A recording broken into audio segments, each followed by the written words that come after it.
I looked at the empty aisle, my heart pounding against my ribs while the whispering crowd grew deafening. I adjusted the sleeves of my suit, the same suit my father wore at his own wedding 30 years ago. I had spent 2 weeks tailoring it myself to save money for our honeymoon. Every dollar saved was supposed to be a dollar toward our future. My best man Mark leaned in close, his forehead slick with sweat. Ethan man, it's been 45 minutes. Have you called her? Her phone goes straight to voicemail, I whispered, my voice trembling. Maybe the limousine broke down. Or traffic on 5th Street is backed up.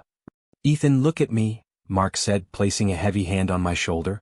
Something isn't right. Before I could answer, the heavy wooden doors at the back of the church creaked open. A collective gasp echoed through the pews.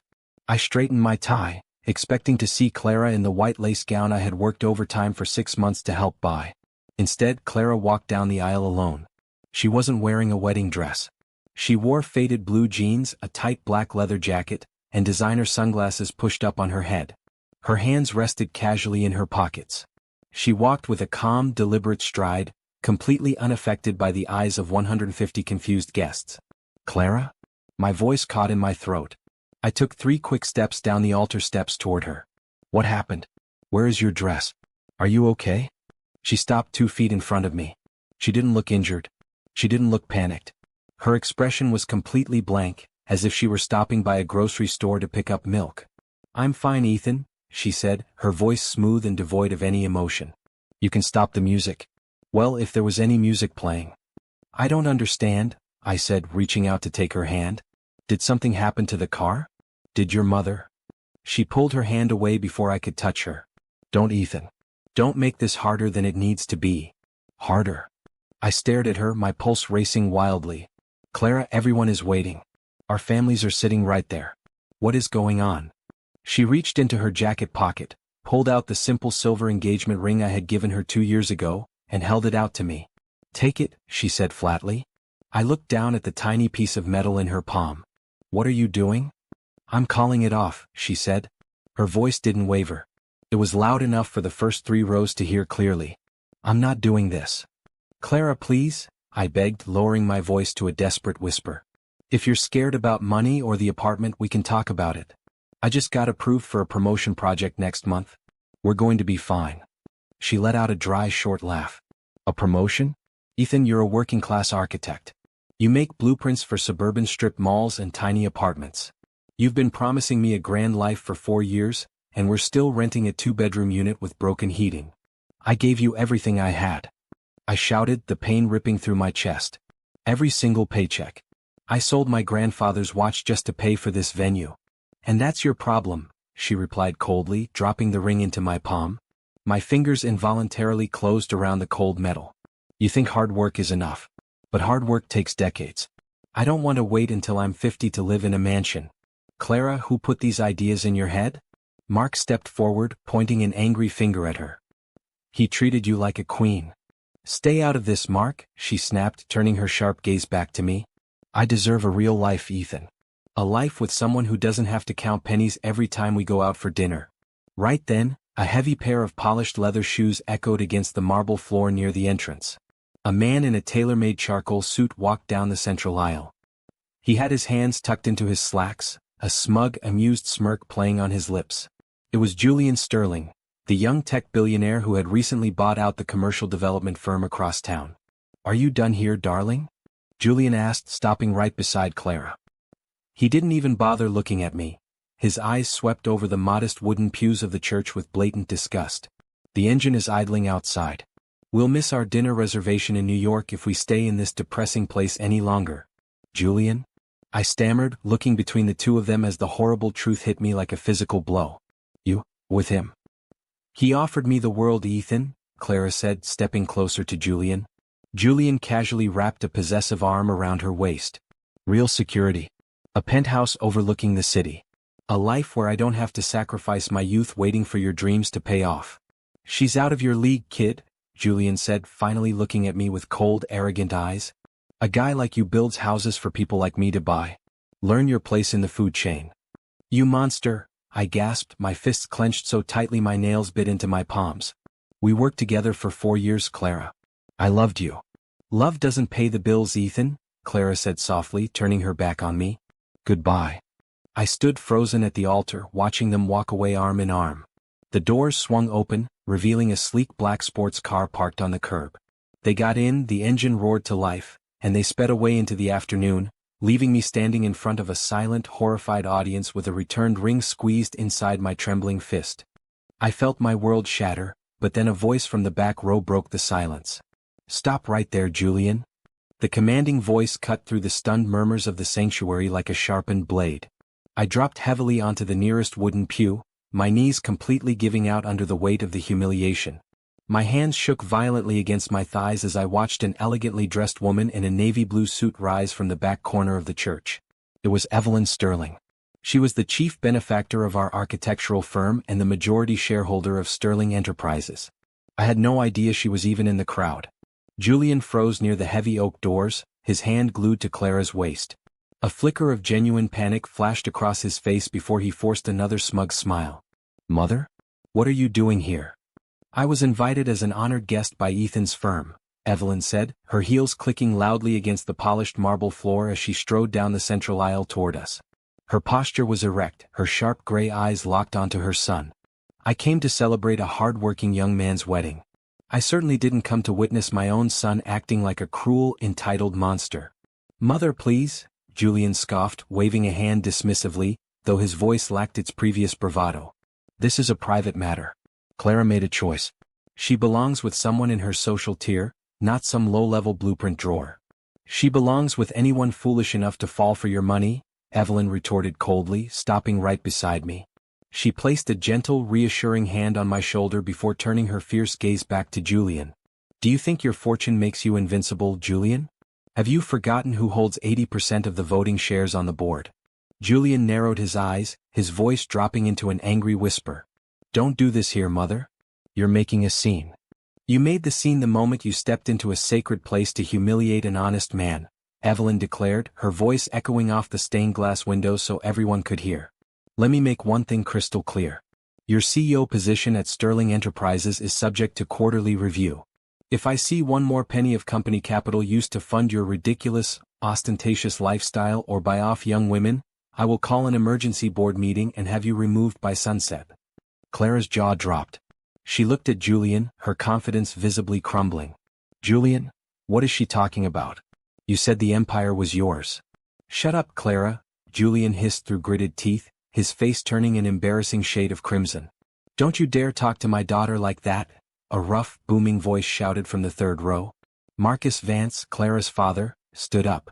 His hands, rough and stained with grease from 30 years of working as an auto mechanic, were trembling with rage. He bypassed Julian entirely and stepped into the aisle, looking directly at Clara with tears of bitter disappointment in his eyes. "Dad," Clara stammered, taking an instinctive step backward. "You don't understand. I'm doing this for our family's future." "Quiet," Marcus barked, his voice breaking. "I raised you to be honest, Clara. I raised you to respect loyalty and character. Ethan worked his fingers to the bone for you. He spent his weekends helping me rebuild my shop without asking for a single dime in return. He can't give me the life I want, Dad." Clara yelled back, tears finally welling in her eyes. "Why can't you just be happy for me? Because you traded your soul for a luxury car," Marcus said quietly, his voice heavy with grief.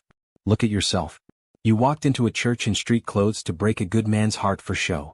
I am ashamed to call you my daughter. As of today, do not bother coming back to my house." "Dad, no." Clara gasped, reaching out toward him. "You're taking his side over your own blood?" "Ethan has shown me more respect and honor than you have today," Marcus replied firmly, turning his back on her to look at me. "I'm sorry, Ethan. I am so terribly sorry." Before I could process the surreal scene unfolding before me, a heavy arm wrapped around my shoulders.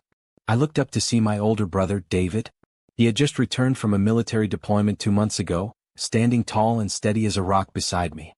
"Get up, little brother," David said softly but firmly, pulling me to my feet.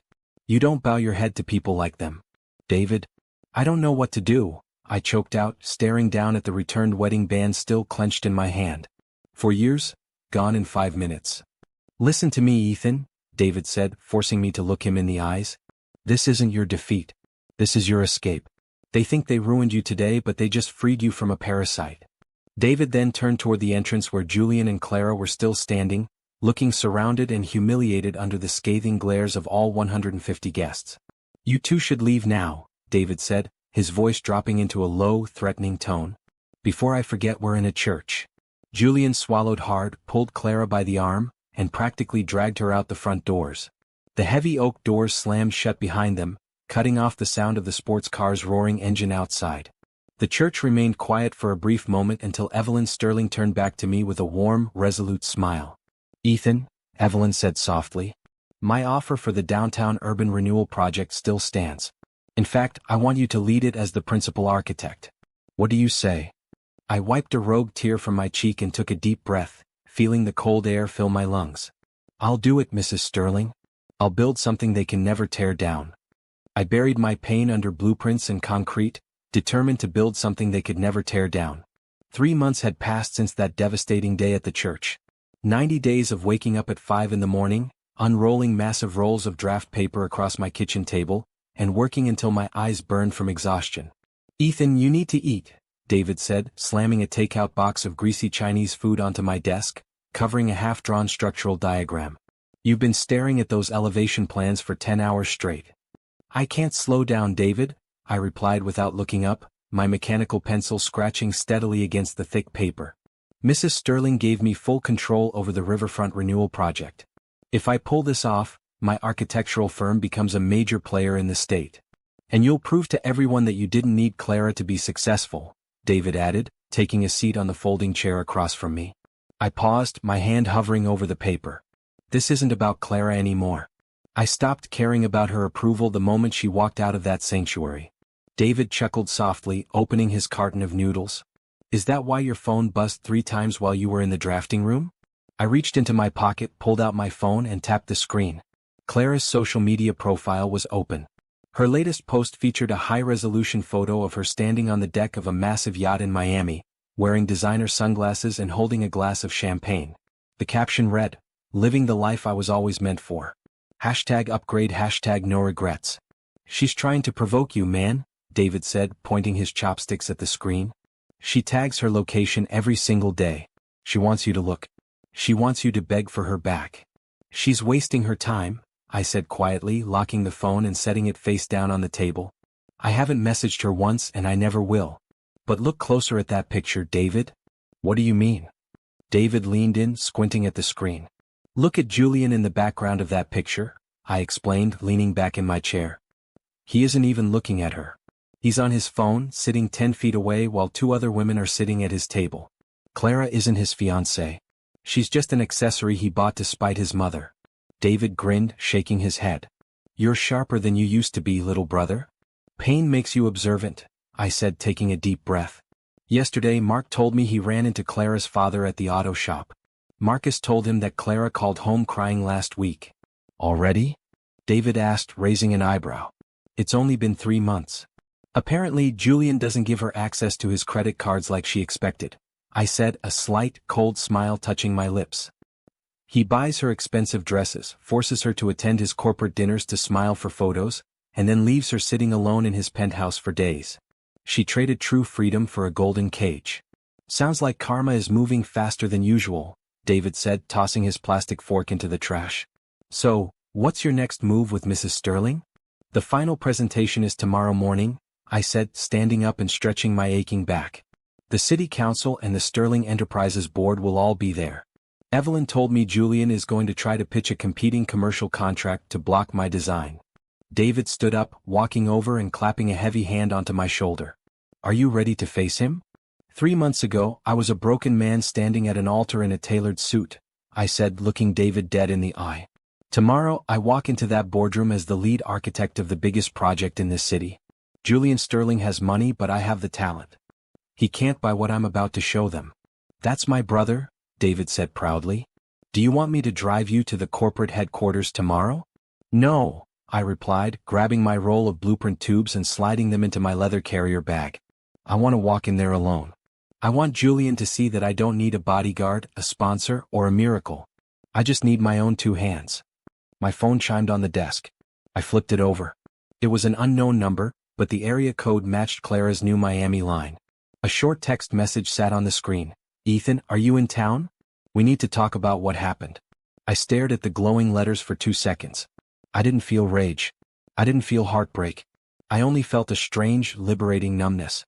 Without typing a single word in reply, I hit the settings icon, blocked the number and tossed the phone into my pocket. "Everything okay?" David asked, watching my reaction carefully. "Better than okay," I said, picking up my drafting pencils and sliding them into my bag. "The past is dead, David. Tomorrow the future begins." I walked into the boardroom and for the first time, Clara looked small next to the life she chose. The grand ballroom of the Grand Hyatt was packed with hundreds of executives, investors and city officials. Crystal chandeliers hung overhead, but my eyes immediately locked onto Julian Sterling sitting near the front stage. Beside him sat Clara, wearing a dazzling emerald silk dress that cost more than 3 months of my old salary.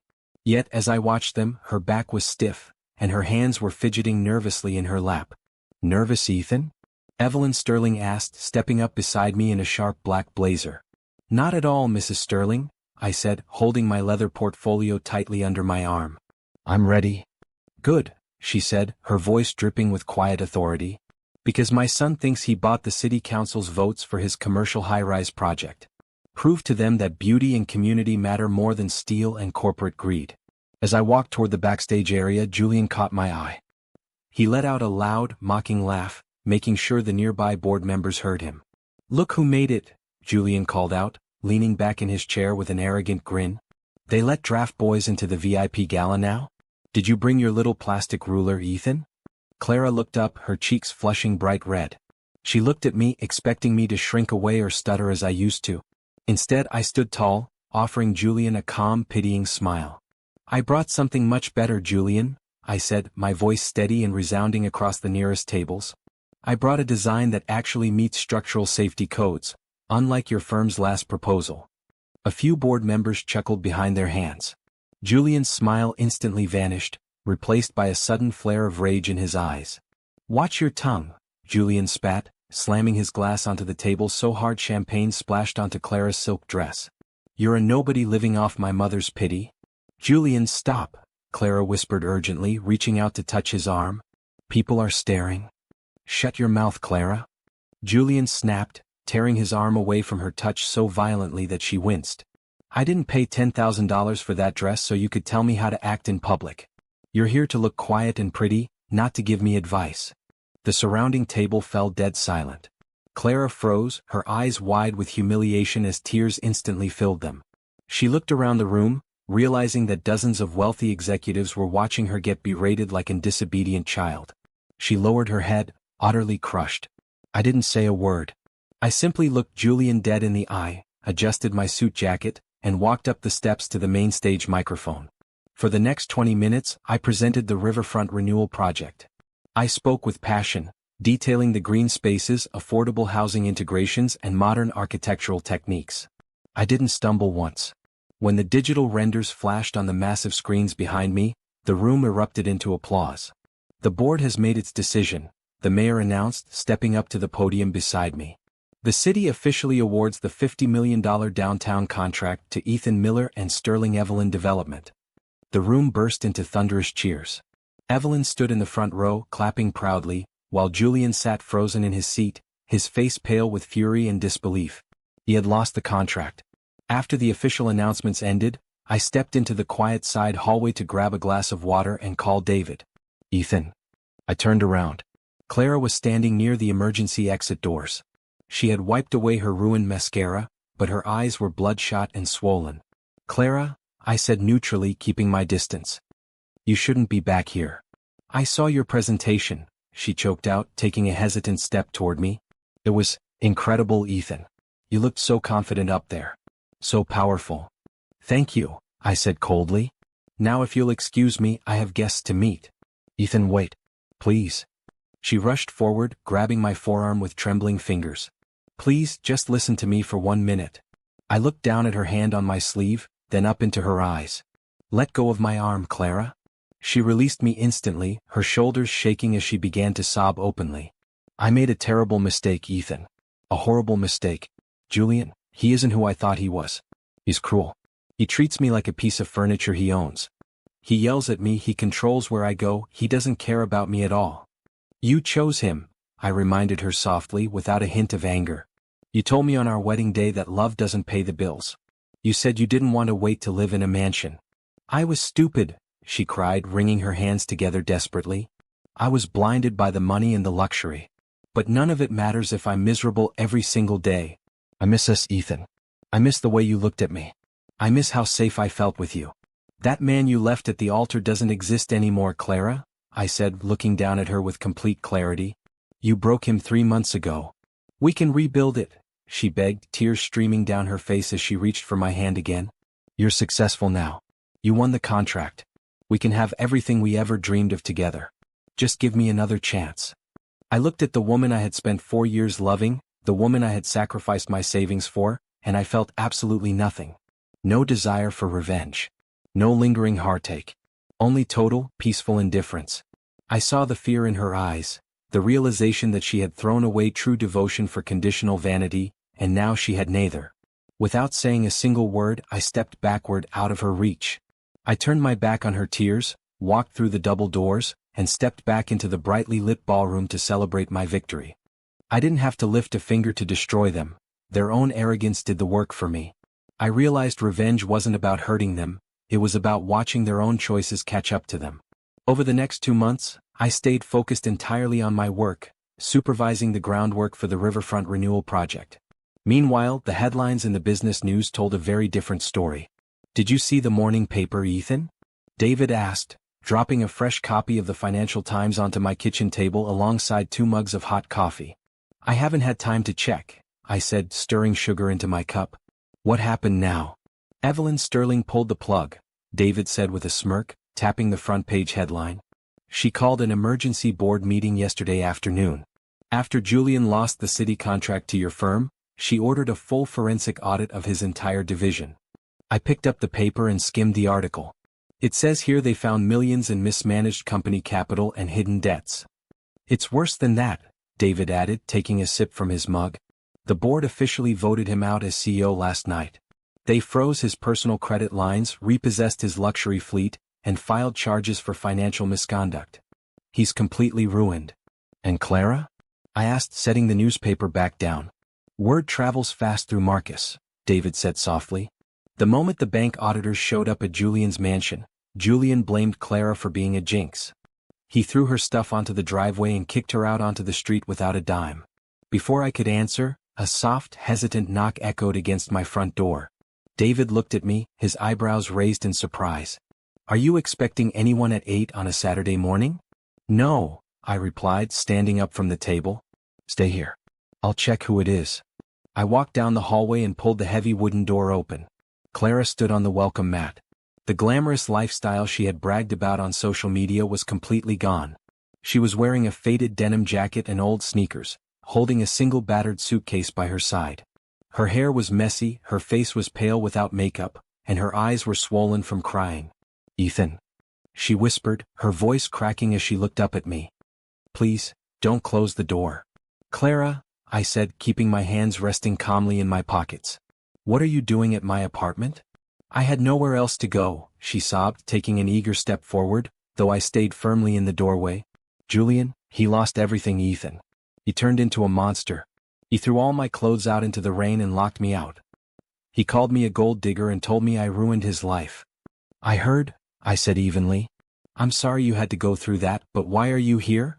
Because you're the only good man I've ever known, she cried out, tears spilling down her cheeks. I was so stupid, Ethan. I threw away 4 years of true love for a man who didn't care if I lived or died. Do you remember this apartment? We picked out that welcome mat together 2 years ago. We used to cook dinner right here on weekends. I remember, I replied quietly. I also remember standing at the altar in my father's suit while you walked down the aisle in jeans, handed me back my ring, and told 150 people that I was just a low-level architect who couldn't give you the life you deserved. Clara winced as if I had struck her. I was confused. I was scared of being poor forever. Please, Ethan, look at me. I don't care about the mansions or the yachts anymore. I just want my life back. I want us back. There is no us, Clara, I said, looking her straight in the eye without a trace of anger or resentment in my tone. When you left me at that altar, you didn't just walk out on my apartment or my paycheck. You destroyed the trust one gave you. Can't you forgive me? she begged, reaching out with trembling hands to clasp mine. People make mistakes. We spent 4 years together. I do forgive you, I said gently, removing my hands from her grasp. Forgiving you gave me peace. But forgiveness doesn't mean I'm going to let you back into my life to break my heart a second time. Ethan, please, she wept, dropping her suitcase onto the floor as her knees gave out. I have nothing left. My father won't speak to me, Julian ruined me, and I don't have anywhere to go. Your father loves you, Clara, I said softly, stepping back into my hallway. If you go to his shop, apologize with real humility, and show him you're ready to work hard, he will help you rebuild. But you have to earn your life back on your own. Ethan, don't do this, she sobbed, looking up at me from the hallway floor. Goodbye, Clara, I said firmly. I truly hope you find what you're looking for. I pulled the door shut, locking it with a soft click.